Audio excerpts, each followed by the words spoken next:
تعریفیں اللہ کے لیے جو تمام جہانوں کا رب ہے۔ درود و سلام محمد مصطفیٰ صلی اللہ علیہ وسلم پر۔ آج ہم ایک سلسلے کا آغاز کر رہے ہیں جس میں ہم مغربی تہذیب کو سمجھنے کی کوشش کریں گے، اس کے فلسفے کو، اس کے مبادیات کو، اس کی تفصیلات کو کچھ سمجھنے کی، اس کا درک حاصل کرنے کی اپنی سی ایک کوشش کریں گے۔ مغربی تہذیب ایک طویل عرصے سے دنیا پر مسلط ہے، دنیا پر حاکم ہے، دنیا پر غالب ہے، اور اس دنیا میں رہنے کے ناطے سے ہمیں ہر آئے روز، ہر گھڑی، ہر لمحہ، ہر لہجہ، ہر آن، ہر گام، ہر قدم مغربی تہذیب سے سابقہ درپیش رہتا ہے۔ پھر ساتھ ہی ساتھ ہمارا کہنا اور ماننا یہ بھی ہے کہ ہم اپنی ایک الگ سے تہذیب رکھتے ہیں، اور وہ تہذیب ایک اپنا الگ سے ورلڈ ویو رکھتے ہیں، ایک اپنا الگ سے پیراڈائم اور اپنا الگ ڈسکورس رکھتے ہیں، اور ساتھ ہی ساتھ ہم یہ بھی کہتے ہیں کہ ہمارا وہ ڈسکورس، ہماری وہ تہذیب، ہمارا وہ فلسفہ حیات، ہمارا وہ زاویہ نگاہ، ہمارا وہ نقطہ نظر، ہمارا وہ طرز فکر مغربی تہذیب سے اس کے جزیات سے لے کر کل تک، اس کے اصول سے لے کر فروع تک، اس کی مبادیات سے لے کر تفصیلات تک، ہر درجے پر، ہر قدم پر، ہر زاویے پر نہ صرف متضاد ہے بلکہ بہت کچھ متصادم بھی ہے۔ اس لیے یہ بہت ضروری ہے کہ مغربی تہذیب کو سمجھنے کی ایک اٹیمپٹ کی جائے، اس کو سمجھنے کی کوشش کی جائے، مغربی تہذیب کے حوالے سے ایک مکالمے کو ڈیولپ کرنے کی کوشش کی جائے، کچھ اپنی بات وہاں تک پہنچائی جائے، کچھ ان تک رسائی حاصل کی جائے، کچھ اپنی کہی جائے، کچھ ان کی سنی جائے، اور بہتر اسالیب متعین کر کے ایک اچھا مکالمہ ڈیولپ کرنے کی کوشش کی جائے، ایک اچھے مکالمے کو انیشیٹ کیا جائے، اچھے ڈائلاگ کو انیشیٹ کیا جائے، اور مستقبل کے حوالے سے کچھ راہوں کو متعین کیا جائے۔ تو اسی حوالے سے ان چند نشستوں میں ہم مغربی فلسفے اور تہذیب اور اس کے مبادیات کو سمجھنے کی ایک کوشش کریں گے۔ تو مغربی تہذیب کے ضمن میں اس سلسلے میں پہلی بات یہ ہے کہ آج مغربی تہذیب پوری دنیا پر ایک ہماگیر غلبہ، استیلا اور ایک آل ایمبریسنگ ڈومیننس رکھتی ہے۔ یعنی مغربی تہذیب کا یہ غلبہ اور اس کا استیلا اور اس کی ڈومیننس اس قدر زبردست ہے، اس قدر اثر آفرین اور اثر پذیر ہے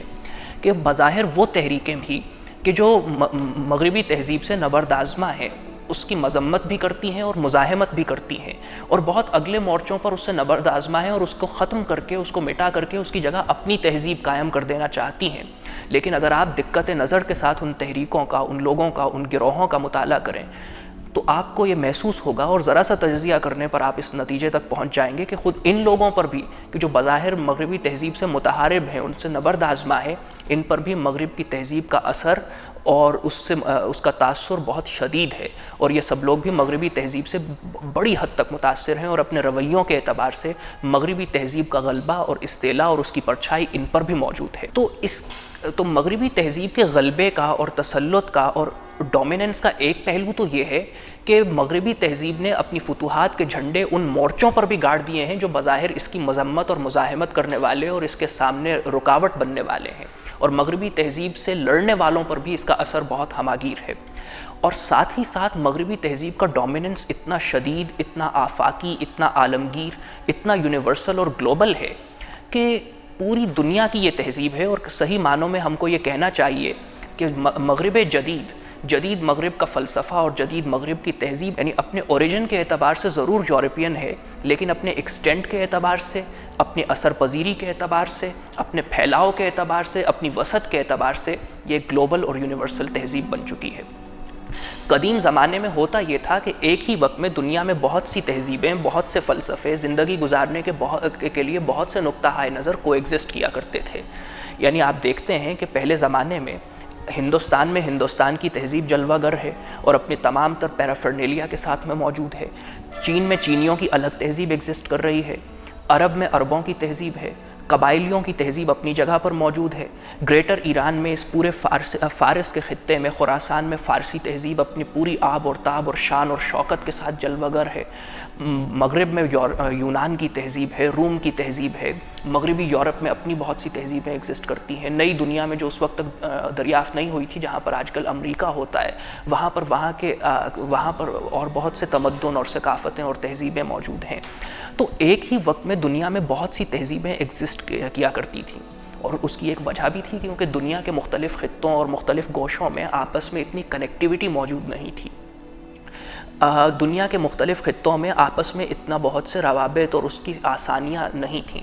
لیکن مغربی تہذیب کو جب عروج حاصل ہوا ہے تو مغربی تہذیب کے عروج کے ساتھ ہی ساتھ اس کو ایک اور چیز حاصل ہوئی، اور وہ سائنس اور ٹیکنالوجی کی ایجادات کا ایک پورا سیلاب اور آنسلاٹ تھا کہ جس نے مغربی تہذیب کی ترقی کو اور مغربی فلسفے کے ڈیولپمنٹ کے سٹیجز کو اکمپنی کیا۔ نتیجتاً جدید مغرب کو وہ سوشل اور ٹیکنالوجیکل اور سائنٹیفک انسٹرومنٹس میسر آ گئے کہ جنہوں نے اس مغربی تہذیب کو ایک عالمی اور آفاقی اور عالمگیر اور یونیورسل تہذیب اور گلوبل تہذیب بنا دیا ہے۔ یعنی دنیا گلوبل ولیج بن گئی ہے، پوری دنیا پر چند لمحوں اور چند سیکنڈز کے فاصلے پر ہے۔ تو اس کا فطری نتیجہ یہی نکلنا تھا کہ اب جو بھی تہذیب ہوگی، جو بھی نقطہ نظر ہوگا، جو بھی فلسفہ حیات ہوگا، وہ عالمی ہوگا، عالمگیر ہوگا، آفاقی ہوگا، یونیورسل ہوگا اور گلوبل ہوگا۔ یہی وجہ ہے، اس کو آپ اس طرح بھی سمجھ سکتے ہیں کہ قدیم زمانے میں ایک ہی وقت میں کئی پیغمبر بھیجے جاتے تھے، کئی قوموں میں مختلف رسول ایک ہی وقت میں آیا کرتے تھے، ایک ہی ٹائم اینڈ سپیس میں دنیا کے مختلف خطوں میں مختلف انبیاء اور رسول بھیجے جاتے تھے، لیکن حضرت کو پوری انسانیت کے لیے نبی بنا کر کے بھیجا گیا۔ گویا یہ ایک نئے دور کا آغاز اور انیشیشن تھا کہ اس کے بعد سے دنیا ایک آفاقیت کے دور میں داخل ہو رہی ہے، عالمگیریت کے دور میں داخل ہو رہی ہے، دنیا گلوبل ولیج بننے کی طرف جا رہی ہے۔ تو مغربی تہذیب کا عروج، اس کو مغربی تہذیب کی خوش قسمتی کہیے، اس کو یہ ایڈوانٹیج حاصل رہا کہ اس کا عروج سائنس اور ٹیکنالوجی کی ایجادات کے ساتھ ہی ساتھ میں ہوا۔ نتیجتاً ان تمام ایجادات نے، ان سوشل اور ٹیکنالوجیکل اور سائنٹیفک انسٹرومنٹس نے مغربی تہذیب کو ایک عالمگیر اور آفاقی تہذیب بنا دیا ہے۔ تو ہم یہ جو بات کرتے ہیں کہ مغربی تہذیب کا غلبہ اور اس کا استعلاء اور اس کی ایک آل ایمبریسنگ ڈومیننس، وہ انہی دو حوالوں سے ہے کہ ایک تو اس کی اثر پذیری اور اس کی اثر آفرینی اور اس قدر زبردست ہے کہ خود ان لوگوں پر بھی اس کے اثرات موجود ہیں جو بظاہر اس سے لڑ رہے ہیں، اس کا مقابلہ کر رہے ہیں اور اس کی مذمت اور مزاحمت کر رہے ہیں، ان تحریکوں پر بھی ہم کو اس کے اثرات نظر آتے ہیں۔ اور ساتھ ہی ساتھ اپنے اوریجن کے اعتبار سے بلا شبہ ایک یورپین تہذیب ہے، لیکن اپنے ایکسٹینٹ کے اعتبار سے، اپنے اثر کے اعتبار سے یہ گلوبل اور یونیورسل اور آفاقی تہذیب ہے۔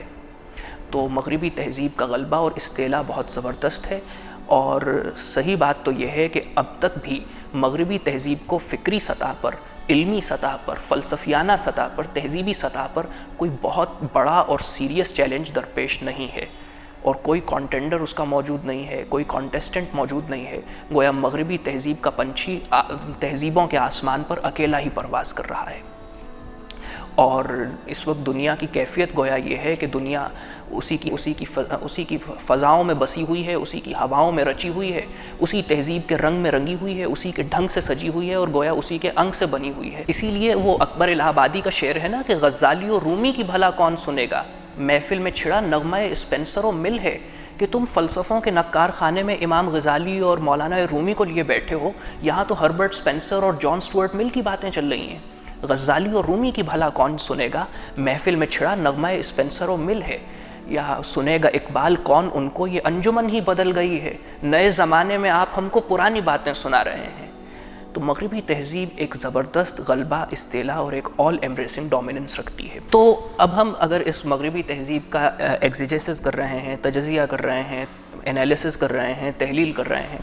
تو ہم کو پہلے مرحلے پر یہ بات سمجھ لینا چاہیے کہ مغرب جدید کوئی سادہ اور بسیط اور سمپل چیز نہیں ہے، بلکہ ایک مرکب ہے، ایک کمپاؤنڈ ہے، ایک کمپلیکس اور کمپلیکیٹڈ سی چیز ہے۔ بہت سے چشمہائے فکر ہیں جن سے یہ فیضیاب ہوتا ہے، بہت سے نظریے ہیں، بہت سے فلسفے ہیں، بہت سے مختلف فلسفی اور مفکر ہیں، اور بہت سے فلسفی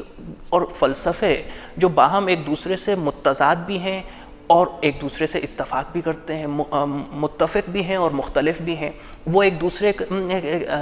سے اتفاق بھی کرتے ہیں اور اختلاف بھی کرتے ہیں، باہم ایک دوسرے کو کے لیے سپورٹیو بھی ہوتے ہیں اور متضاد بھی ہوتے ہیں۔ اور یہ سب فلسفے اور فکریں اور یہ تمام نظریات مل کر کے مغربی تہذیب کو اس کی الٹیمیٹ شکل میں ہمارے سامنے لے کر کے آتے ہیں۔ مثال کے طور پر ہیگل کا ہسٹوریکل ڈائلیکٹسزم ہے، فرائڈ کا ایگنوسٹسزم ہے، مارکس اور اینجلس کا مٹیریلزم اور مارکسزم ہے، ہیزرل کا فینومینلزم ہے، جان سٹورٹ مل کا ایگنوسٹسزم ہے،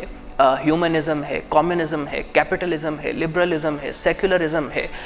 ڈیکارٹس کی سرچ میتھڈ تھیری ہے اور اس کا ڈوئلزم ہے، اسی طرح اسکیپٹسزم ہے۔ تو یہ اور بھی بہت سے دسیوں بیسیوں فلسفے اور نظریات ہیں جو مل کر کے مغربی تہذیب کو ایک مرکب تہذیب بناتے ہیں۔ لیکن اگر آپ اس کا ذرا سا تجزیہ کیجئے تو یہ مختلف فلسفے، جیسا کہ میں نے پہلے کہا کہ آپس میں متفق بھی ہیں اور مختلف بھی ہیں، اتفاق بھی کرتے ہیں، اختلاف بھی کرتے ہیں،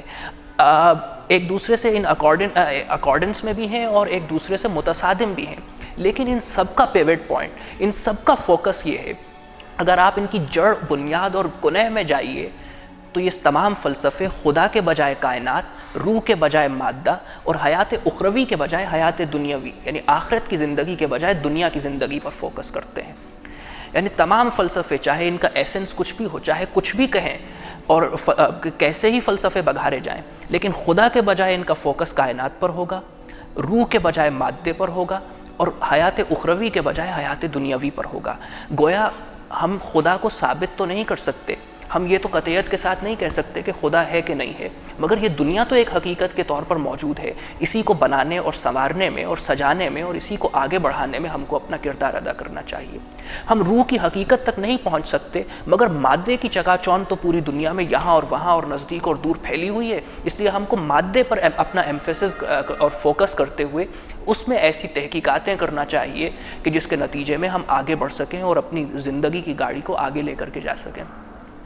ہم حیات اخروی کے بارے میں تو کچھ نہیں جانتے اور ہمیں نہیں معلوم کہ آخرت کی زندگی ہے بھی کہ نہیں، اور اس دنیا کے بعد کوئی اور دنیا بھی ہے جہاں پر حساب اور کتاب ہونا ہے اور جزا اور سزا ہونا ہے، لیکن یہ دنیا کی زندگی تو ایک حقیقت ہے۔ لہٰذا اسی کو بہتر بنانا چاہیے، اسی کو آگے لے کر کے چلنا چاہیے، اسی کو سجانا اور سنوارنا چاہیے اور اسی کو گلیمرائز کرتے ہوئے اسی پر فوکس کرنا چاہیے۔ تو مغرب کے تمام فلسفے اور مغرب کے تمام اسکول آف تھاٹس اور مغرب کے تمام نظریے اور مغرب کے تمام افکار، چاہے آپس میں کتنا ہی ابا اور بعد بھی رکھتے ہوں، لیکن ان کا کامن گراؤنڈ بہرحال یہی ہے کہ ان کا فوکس خدا کے بجائے کائنات، روح کے بجائے مادے اور حیات اخروی کے بجائے حیات دنیاوی پر ہے۔ یعنی تمام کی باٹم لائن یہی ہے، تمام کا پرنالہ یہیں پر آ کر کے گرتا ہے۔ مغربی تہذیب کو اگر ہم ریویل کرنا چاہیں، اگر اس کو ہم ان باکس کرنا چاہیں، اس کو سمجھنا چاہیں، تو اس کی سب سے بڑی شاکلید یہ ہے، اس کی یہ ہے کہ آپ مغربی تہذیب کی صحیح سوانح اس کی صحیح ترتیب کے ساتھ ڈسکور کر لیجئے، معلوم کر لیجئے، تو آپ کے سمجھ میں مغرب کی تہذیب آتی چلی جائے گی۔ تو مغربی تہذیب اپنے ارتقاء میں 3 مراحل سے گزری ہے۔ اس کا پہلا فیز وہ ہے کہ جب عیسائیت اور کرسچینٹی یورپ میں پہنچی اور یورپ میں رومی سلطنت پہلے سے موجود تھی، تو رومنائزیشن آف کرسچینٹی ہوا، یعنی عیسائیت پر رومیت کے اثرات ہوئے اور رومی تہذیب کے عیسائیت پر اثرات ہوئے اور ان دونوں سے ایک املگم بنا، اور اس فیز میں مغرب نے اپنے بہت سے علمی، عملی اور تہذیبی بنیادیں اور مبادیات حاصل کرے۔ اور مغربی تہذیب کا دوسرا مرحلہ وہ ہے جس کو ہم رینیسانس اور ریفارمیشن کا مرحلہ کہتے ہیں۔ اس مرحلے میں مغربی تہذیب نے اپنے پچھلے مرحلے میں جو مبادیات اور جو تہذیبی اساس حاصل کی تھی اس کو بڑی حد تک یکسر مسترد کر دیا، اور مغرب کا تیسرا مرحلہ ماڈرنزم کا مرحلہ ہے کہ جو در حقیقت رینیسانس اور ریفارمیشن کی ایک طرح سے تکمیل ہے، اس کی میچوریشن ہے اور اس کی تکمیل ہے، جس میں مغرب نے اپنے قدیم مبادیات کو، اپنی قدیم بنیادوں کو مسترد کرنے کے بعد اپنے لیے کچھ نئی بنیادیں، کچھ نئے اصول، کچھ نئے ضابطے، ایک نئی تہذیب، ایک نیا تمدن، ایک نئی ثقافت اور کچھ نئے فلسفہ حیات مرتب کر لیے۔ اور اب ایک چوتھا فیز انیشیٹ ہوا ہے جس کو ہم پوسٹ ماڈرن کنڈیشن کہتے ہیں، کہ جس میں مغرب میں ماڈرنزم سے بھی ایک بے چینی اور بے اطمینانی اور بے کلی سی پیدا ہوتی چلی جا رہی ہے۔ تو مغرب کا پہلا فیز جو ہے یعنی رومنائزیشن آف کرسچینٹی کا، تو یہ تو ہم جانتے ہی ہیں کہ حضرت عیسیٰ کی بعثت یروشلم میں ہوئی تھی، اور حضرت عیسیٰ کی زندگی میں صرف 12 حواری تھے کہ جنہوں نے حضرت عیسیٰ کے دین پر ایمان لایا تھا اور ان کی دعوت کو قبول کرا تھا۔ حضرت عیسیٰ کی زندگی میں تو وہاں یروشلم ہی کا ایک شخص تھا، سینٹ پال۔ وہ حضرت عیسیٰ کی زندگی میں حضرت عیسیٰ کا بہت کٹر مخالف ہوا کرتا تھا، لیکن حضرت عیسیٰ کے آسمان پر چلے جانے کے بعد اس نے عیسائیت قبول کر لی، اور نہ صرف عیسائیت قبول کی بلکہ عیسائیت میں طرح طرح کی اختراعیں اور طرح طرح کی خرافات کی آمیزش کرتا چلا گیا۔ اور کچھ عرصے بعد سینٹ پال نے عیسائیت کا حلیہ بگاڑ کر کے رکھ دیا، اور عیسائیت بالکل ایک عیسائیت نہیں رہ گئی تھی بلکہ پالزم بن چکی تھی، یعنی اسے صحیح معنوں میں کرسچینٹی نہیں کہنا چاہیے، کیونکہ حضرت عیسیٰ کا دین تو وہ تھا نہیں، اسے پالزم کہنا چاہیے کہ سینٹ پال نے حضرت عیسیٰ کے دین میں اپنے نظریات اور اپنے افکار اور اپنی خرافات اور روایتوں کی آمیزش کر کے ایک بالکل عجیب سا ملغوبہ اسے بنا دیا تھا۔ اب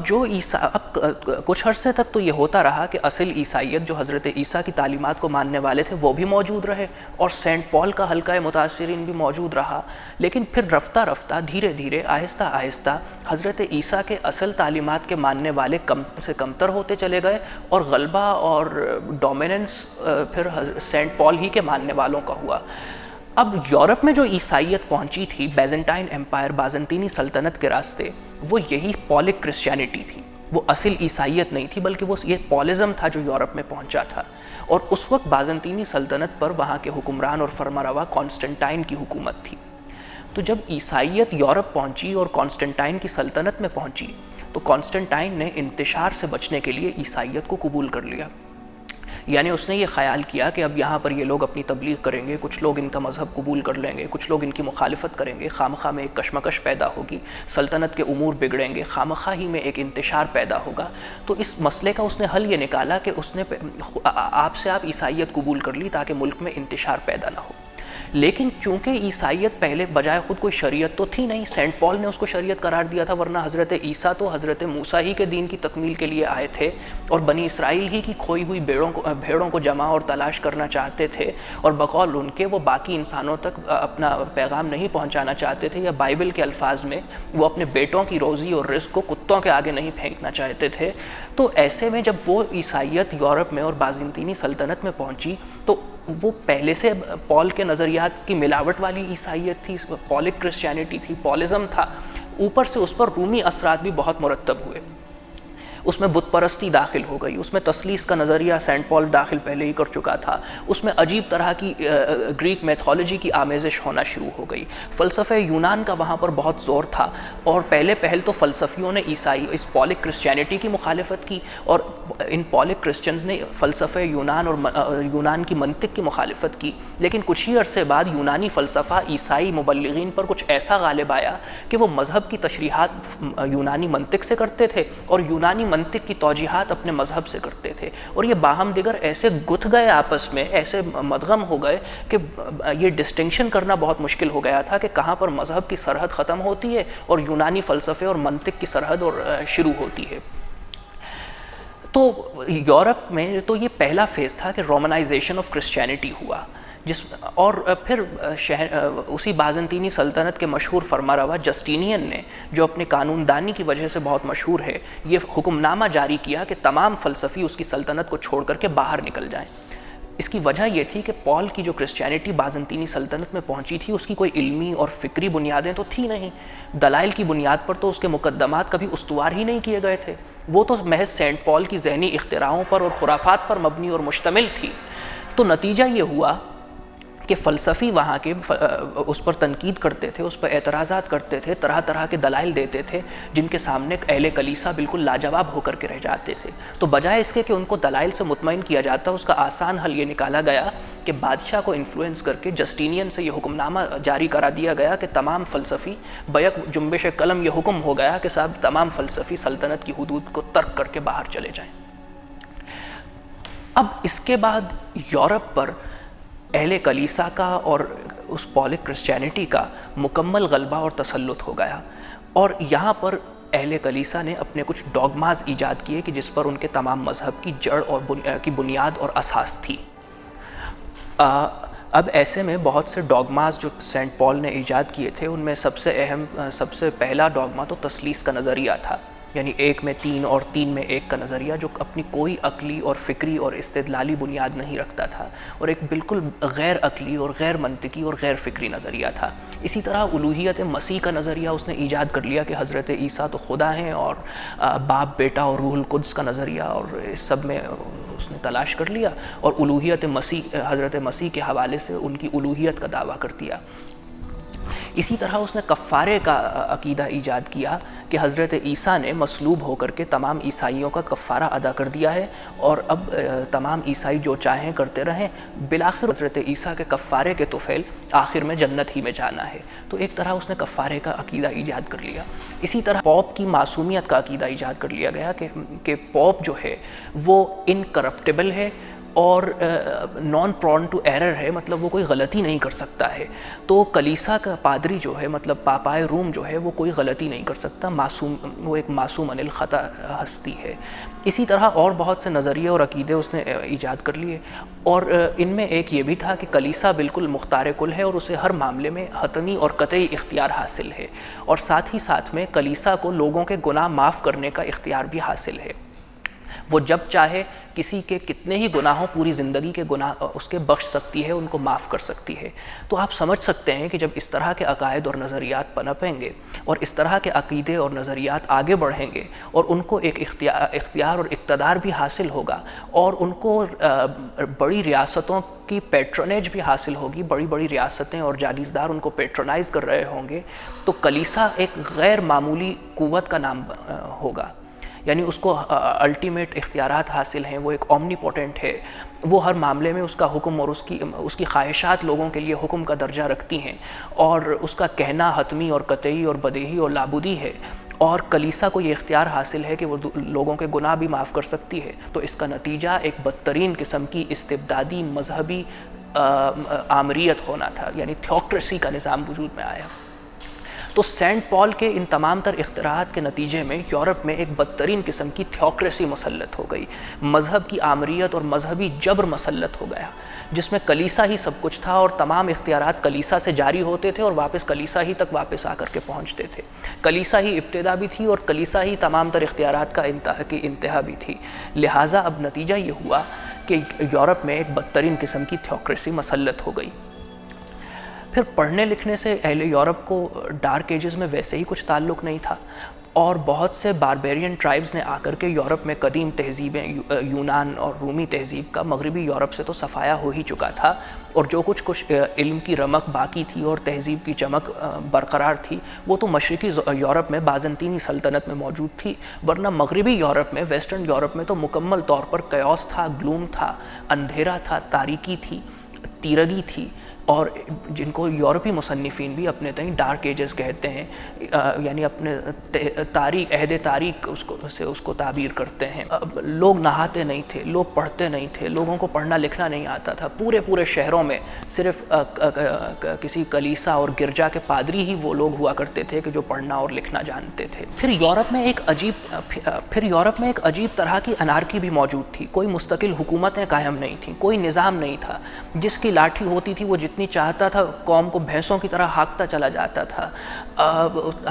چند جاگیرداروں کے ہاتھ میں پوری قوم اور پوری خلقت ایک کھلونا بنی ہوئی تھی، اور تمام لوگ ایک بہت انسرٹینٹی کی سی صورتحال میں رہتے تھے، اور زندگی یورپ میں بہت ارزاں نرخوں پر دستیاب ہوتی تھی، جو ہر طاقتور کمزور کو جب چاہتا تھا دبا لیتا تھا. پھر رہبانیت کا مرض ان کو لاحق ہو چکا تھا، اور عجیب طرح کے راہب اور ہرمٹ وہاں پر موجود تھے جو سالوں تک نہیں نہاتے تھے، بلکہ صاف ستھرا رہنے کو اور نہانے دھونے کو تو ایک عیب سمجھا جاتا تھا، ایک برائی سمجھا جاتا تھا، اور لوگ اس سے اس طرح بچتے تھے جیسے آج کل کے زمانے میں گندگی سے بچا جاتا ہے.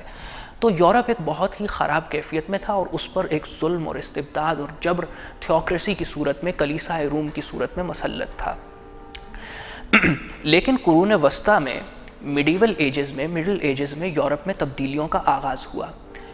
دو طرح سے یورپ میں تبدیلیاں آنا شروع ہوئیں. یورپ میں جو تبدیلی کا، سماجی تبدیلی کا اور سماجی ارتقاء کا عمل شروع ہوا، اس کے بارے میں کہا جاتا ہے کہ اس کا آغاز مسلمانوں کے اندلس سے ہوا، اسپین سے ہوا. یعنی 711 میں مسلمانوں نے جو طارق بن زیاد کی قیادت میں اسپین کو فتح کر کے وہاں پر اپنی اندلس کی عمارت کی بنیاد رکھی تھی، وہ ایسی زبردست تھی، اور وہاں پر ایک ایسی تہذیب وجود میں آئی تھی، اور قرطبہ اور اشبیلیہ اور ملاقہ اور غرناطہ وغیرہ میں، اور وہاں پر علم کا اور فن کا اور فضل کا اور فکر کا کہ ایسے چشمے رواں تھے، اور ایسے چشمے وہاں سے پھوٹتے تھے کہ تمام یورپ ان سے فیضیاب ہوتا تھا. یعنی آج ہم دیکھتے ہیں نا، جس طرح مغرب، ہمارے یہاں سے تمام لوگ جاتے ہیں یورپ میں اور امریکہ میں پڑھتے ہیں، اور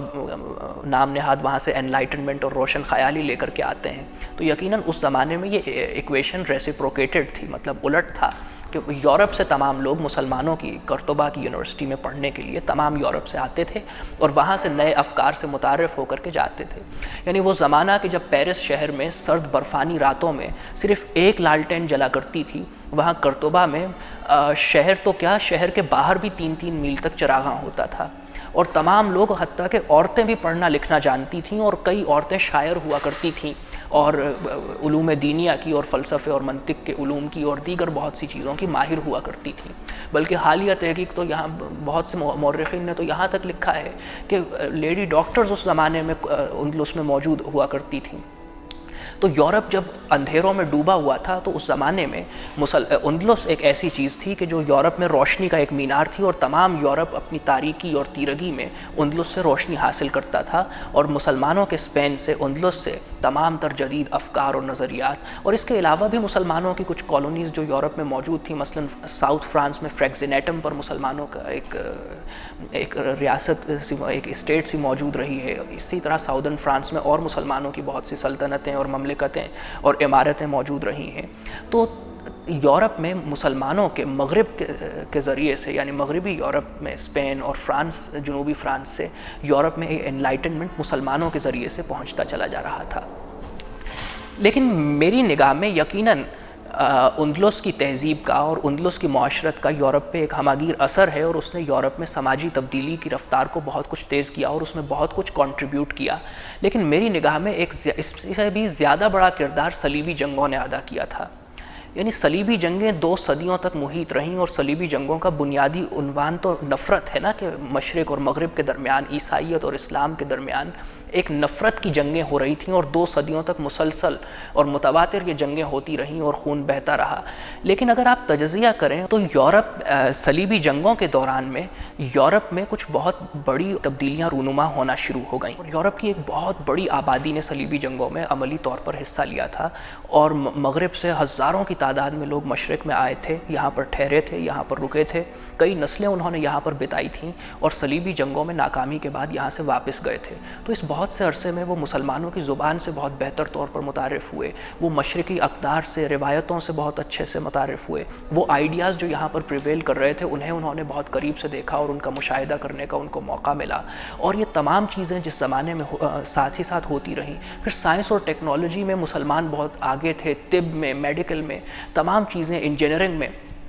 پھر یورپ پر بہت غیر معمولی اثرات مرتب ہوئے اس کے، یعنی یورپی زبانوں میں عربی کے مختلف الفاظ جو داخل ہوئے ہیں وہ اسی زمانے میں ہوئے ہیں۔ مثال کے طور پر امیر البحر سے ایڈمرل کا لفظ داخل ہوا، الکحل کا لفظ داخل ہوا، الجبرا وہاں متعارف ہوا، اور اس طرح کے کتنے ہی لفظ ہیں جو انگریزی زبان میں اور دیگر زبانوں میں ہیں جو اصلاً عربک اوریجن کے ہیں۔ اور ہیرلڈ لیم نے اپنی کتاب سیلیڈن میں جب وہ آخر میں صلیبی جنگوں کا تجزیہ کرتا ہے تو یہ تمام چیزیں وہاں پر لکھی۔ پھر ساتھ ہی ساتھ یورپ کی زبانوں نے بہت ترقی کی، اور یورپی زبانوں کی لسانی ظرفیت میں بہت کچھ اضافہ ہوا، کیونکہ سینکڑوں لوگ اور ہزاروں لوگ جب یورپ میں صلیبی جنگوں سے ہو کر کے واپس آئے تو انہوں نے وہاں کے تذکرے لکھے، صلیبی جنگوں کے اپنے اکاؤنٹس تحریر کیے، اپنی ڈائریاں لکھیں، اس کے حوالے سے لٹریچر کو تخلیق کیا۔ پھر مغنیوں نے بہت سے گیت لکھے، بہت کچھ شاعری کی گئی، وہ گیت گائے گئے، وہ بہت معروف ہوئے۔ تو فرینچ میں، انگلش میں، جرمن میں، اسپینش میں، مختلف حوالوں سے یورپی زبانوں نے اور یورپین لٹریچر نے صلیبی جنگوں کے نتیجے میں بہت ترقی کی، اور یورپی زبانوں کی لسانی ظرفیت میں بہت کچھ اضافہ ہوا۔ اور آپ جانتے ہیں کہ زبانوں کی لسانی ظرفیت کسی بھی قوم اور معاشرے میں فلسافیکل تھنکنگ کی راہ ہموار کرتی ہے، اور جب ایک فلسفیانہ فکر کسی زبان میں ڈیولپ ہونے لگتا ہے تو اس زبان کے معاشرے کی ترقی کے عمل کا آغاز ہوتا ہے۔ تو اس طرح بھی بہت پھر صلیبی جنگوں کے نتیجے میں خود قدیم زمانے کے قرون وسطیٰ کے یورپ کے، مڈل ایجز کے یورپ کے معاشرے میں بہت بڑے پیمانے پر تبدیلیاں رونما ہونا شروع ہوئیں۔ یعنی قرون وسطیٰ کا یورپ آپ کہہ سکتے ہیں کہ وہاں پر کوئی بہت بڑی بڑی مستقل سلطنتیں اور حکومتیں اور مملکتیں موجود نہیں تھیں۔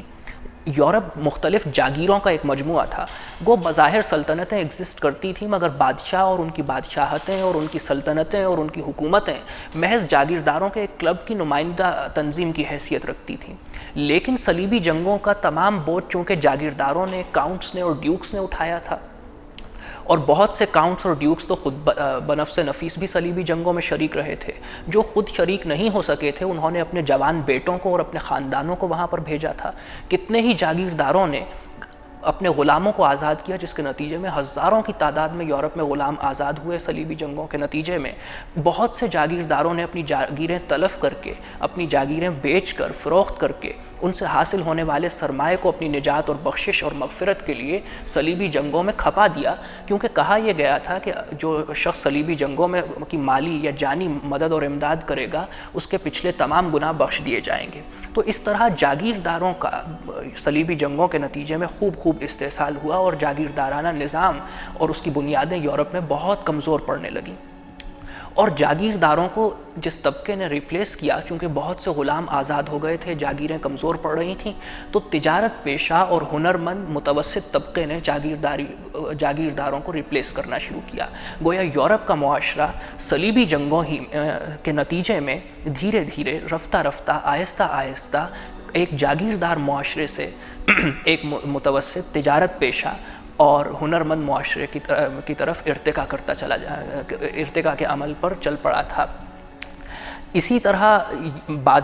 جاگیرداروں کے کمزور ہونے کے نتیجے میں بادشاہتیں مضبوط ہو گئیں، قومی ریاستیں ایمرج کرنے لگیں۔ فرانس کی طاقتور سلطنت جو پہلے بھی محض نام کو موجود تھی، وہ طاقت اور سطوت کا نشان اور علامت کے طور پر نمودار ہوئی۔ ہولی رومن ایمپرر کی قوت اور طاقت میں بہت اضافہ ہوا، انگلینڈ میں، ناروے میں۔ تو گویا یورپ میں نیشن سٹیٹس ایمرج کرنا شروع کر دی، اور وہ یورپ جو پہلے محض چند جاگیروں کا، متفرق جاگیروں کا ایک مجموعہ ہوتا تھا، اس میں ملکوں نے اور سلطنتوں نے ایمرج کرنا شروع کر دیا اور ابھرنا شروع کر دیا۔ دوسرے عوام پر بہت اثر پڑا، جیسا کہ میں نے پہلے کہا کہ غلام آزاد ہو گئے تھے، جاگیریں کمزور ہو گئی تھیں، کاؤنٹس اور ڈیوکس کی قوت میں کمی ہو رہی تھی۔ تو یورپ میں اس کے بعد بھی بہت عرصے تک عام لوگ نوابوں سے اور جاگیرداروں سے کمتر اور فروتر سمجھے جاتے رہے، لیکن ان کے وقار میں، ان کی عزت میں بہت خاطر خواہ اضافہ ہوا تھا اور وہ معاشرے میں میٹر کرنے لگے تھے۔ اسی طرح ملاح اور تاجر وجود میں آئے، وینس اور جنووا کے تجارتی اور جمہوری شہر بننے لگے، اور ان کی نگاہ میں یہ دنیا ایک ساہوکارہ سنسار تھا، اور مارکیٹ میں صرف کموڈیٹی بکتی تھی، اور وہ مذہب کو بالکل اکاؤنٹ فار نہیں کرتے تھے، کسی خاطر میں نہیں لاتے تھے۔ تیسرے، کلیسا کے حوالے سے لوگوں میں برگشتگی پھیلنا شروع ہو گئی، کیونکہ کلیسا، یہ تمام صلیبی جنگیں مذہب کی بنیاد پر ہوئی تھیں، اور کلیسا نے لوگوں کو یہ یقین دلایا تھا کہ تم حق پر ہو اور تمہارا مذہب حق پر ہے، اس لیے مسیح مقدس تمہاری مدد کریں گے، خدا تمہارے ساتھ ہے، اور تم کو ضرور مسلمانوں پر، جن کو کہ وہ کافر کہتے تھے، غلبہ حاصل ہوگا اور تم فتح مند ہوگے، ظفریاب ہوگے۔ لیکن جو صلیبی جنگوں کا نتیجہ تو اس کے بالکل برعکس نکلا، اور بجائے جیتنے کے بری طرح سے وہ پے در پہ شکست کھاتے چلے گئے۔ خصوصاً دوسری صلیبی جنگ سے ہی ان کی شکست کا، ان کی پے در پہ شکستوں کا آغاز ہو گیا، اور شکستوں کا یہ دائرہ قریب 2 صدیوں تک پھیل گیا۔ تو عوام کا مذہب پر سے اعتماد بہت کمزور ہونا شروع ہو گیا، اور پھر عوام میں جو برگشتگی پھیلی تو بادشاہتوں پر بھی اور سلطنتوں پر بھی اور امراء کے طبقے پر بھی اس کا اثر ہوا، کیونکہ سب سے زیادہ استحصال عوام اور جاگیرداروں کے ساتھ ساتھ بادشاہتوں کا بھی ہوتا تھا صلیبی جنگوں کے نتیجے میں، کیونکہ کلیسا نے یورپ کے تمام فرما رواؤں کے لیے صلیبی جنگوں میں اپنی افواج سمیت شرکت کو مینڈیٹری کر رکھا تھا۔ اب وہ یورپ کو چھوڑ کر دور فلسطین میں، القدس میں، یروشلم میں جب جنگوں اور صلیبی جنگوں کے لیے جاتے تھے، وہ پیچھے ان کی سلطنت کا انتظام بگڑنے لگتا تھا، بغاوتیں ہونے لگتی تھیں، اور سلطنت پر ان کی گرفت کمزور پڑنے لگتی تھی۔ دوسرے، سرمایہ کا بہت خرچ ہوتا تھا، ان کے خزانے خالی رہنے لگتے تھے۔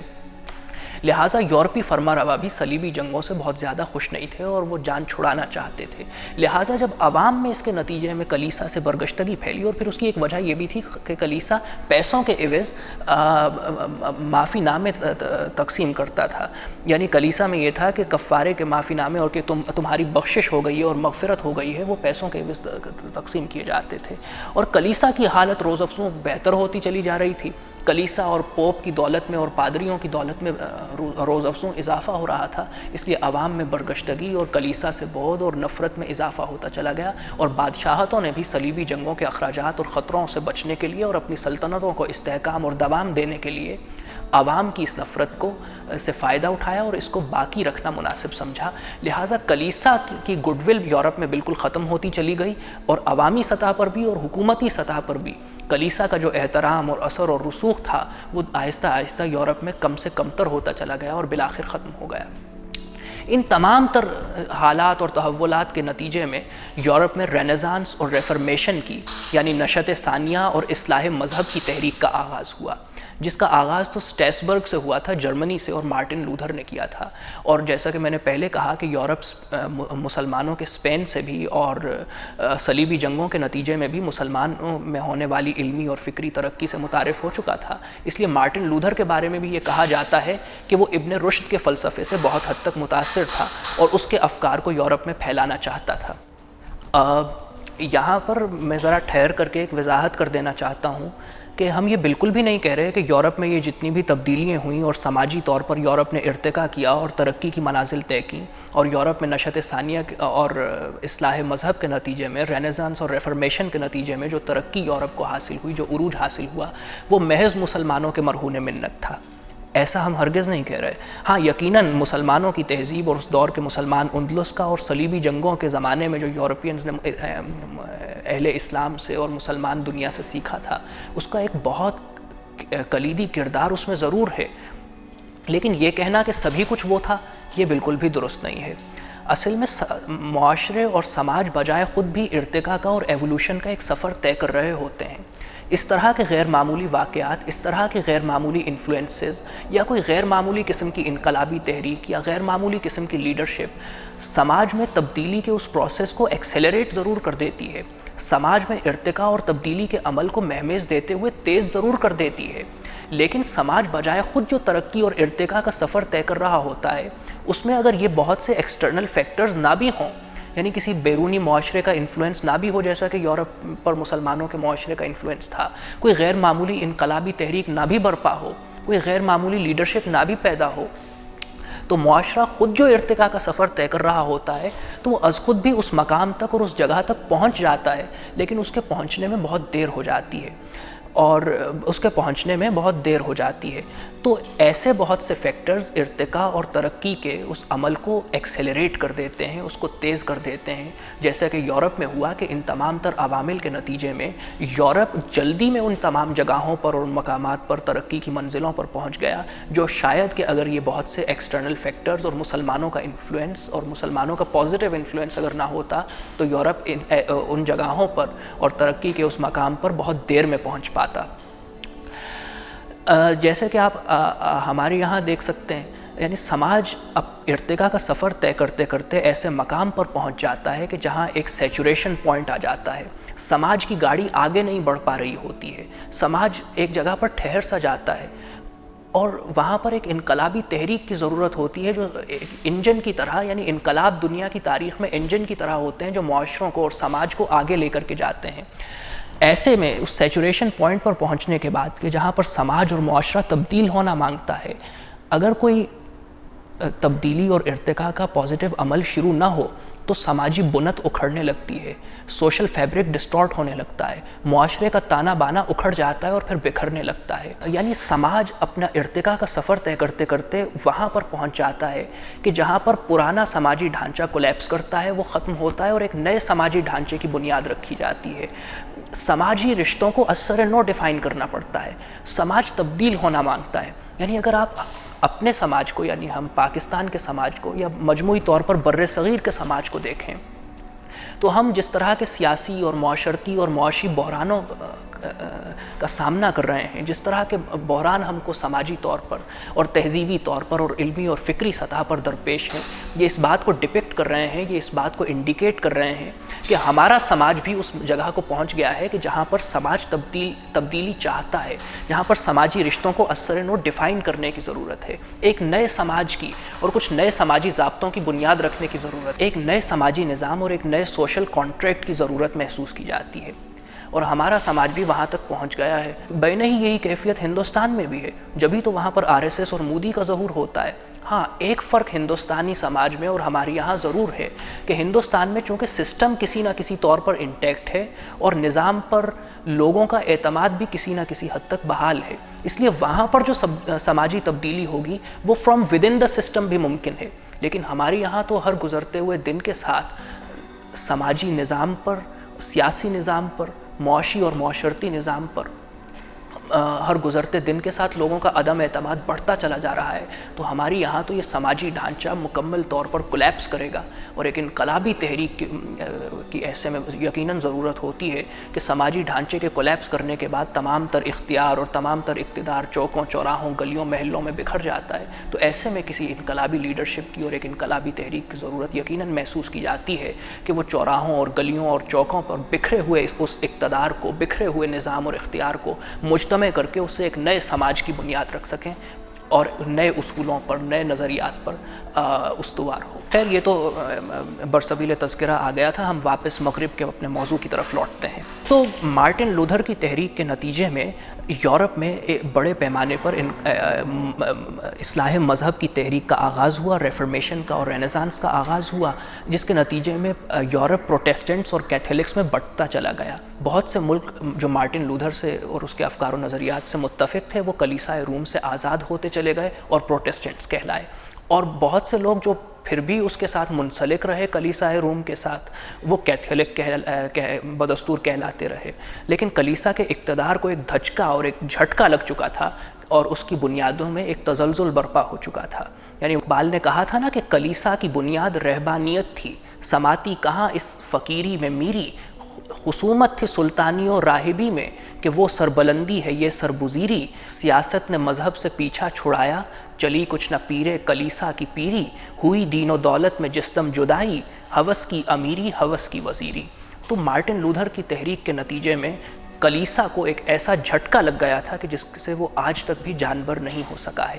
پھر اس کے بعد یورپ میں رینیسانس کے نتیجے میں طرح طرح کے آرٹس میں اور اس کے لٹریچر میں ایک ریولوشن پیدا ہوا اور لیونارڈو ڈا ونچی جیسے لوگ پیدا ہوئے کہ جنہوں نے یورپ میں آرٹس کو اور لٹریچر کو ریولوشنائز کر دیا۔ پھر گیلیلیو اور کوپرنیکس جیسے سائنسدانوں نے اور نیوٹن جیسے سائنسدانوں نے ایجادات کے نتیجے میں اور اس نیچرل ورلڈ کے حوالے سے اور اس فطری دنیا کے حوالے سے انکشافات اور اکتشافات کے نتیجے میں ایک بالکل نئی کہکشاں علم اور فکر اور فن کی اور بالکل نئے زاویے لوگوں کے سامنے واشگاف کر دیے تھے، اور اس کے بعد اور وہ تمام کے تمام ہم نے ابتدا میں کہا تھا کہ چونکہ کلیسا کی کوئی فکری اور عیسائیت کی اور پولک کرسچینٹی جو یورپ میں پہنچی تھی اور تھیوکریسی کی صورت میں بدترین استبدادی آمریت مذہب کی بدترین استبدادی آمریت کی صورت میں یورپ پر مسلط تھی، چونکہ اس کی کوئی علمی اور فکری بنیاد تو تھی نہیں اور وہ محض اختراعوں پر اور خرافات پر مشتمل تھی، تو جیسے جیسے کوئی انکشاف ہوتا سائنس کی دنیا میں، کوئی اکتشاف ہوتا، کوئی ڈسکوری ہوتی، تو وہ اہل یورپ کے مذہب سے متصادم ہوتی، بجائے اس کے حوالے سے غور و خوض کرنے کے کلیسا اس سے انٹیگونائز کرتی، اس کا جواب جبر سے، ظلم سے اور تشدد سے دینا شروع کرتی، اور یوں لوگ کلیسا سے برگشتہ تر ہوتے چلے گئے، جو کہ پہلے ہی کلیسا سے متنفر تھے وہ اور زیادہ متنفر ہوتے چلے گئے، اور بالآخر کلیسا کو اہل یورپ نے یورپ جدید کی جب بنیاد رکھی تو مذہب کو اپنی عملی زندگی سے بھی اور اپنی ذاتی زندگی سے بھی، اپنی سیاسی اور معاشرتی زندگی سے بھی اور اپنی انفرادی اور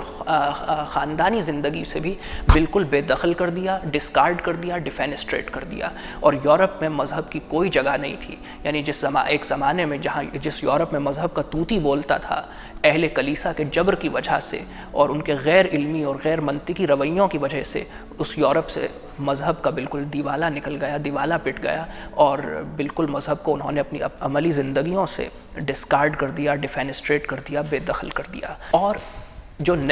جس نئے سماج کی بنیاد رکھی گئی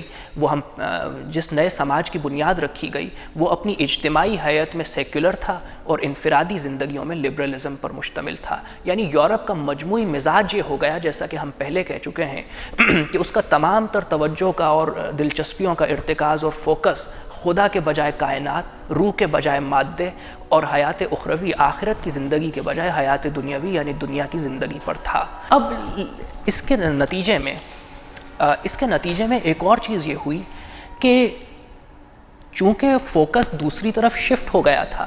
تو بجائے یہ بات اپنی جگہ تو بالکل درست ہے کہ خدا کے مقابلے میں کائنات کوئی حیثیت نہیں رکھتی، ریت کے ذرے کو سورج سے وہ نسبت ہوگی جو اس کائنات وہ نسبت ہوگی، اور خدا کو تو وہ نسبت بھی نہیں ہے، خدا تو بہت بڑا ہے اس کائنات سے۔ اور روح کے مقابلے میں مادہ ایک بالکل بے حیثیت چیز ہے، اور حیات اخروی کے مقابلے میں حیات دنیاوی، حضور صلی اللہ علیہ وسلم نے کہا کہ انگلی سے لگنے والا پانی اس دنیا کی زندگی ہے اور باقی پورا سمندر آخرت کی زندگی ہے۔ لیکن اس کے باوجود جب آپ اپنا ارتکاز اور اپنا فوکس ان چیزوں پر کر لیں تو ذرہ فانی مہر درخشاں ذرہ فانی، یعنی کہنے کو تو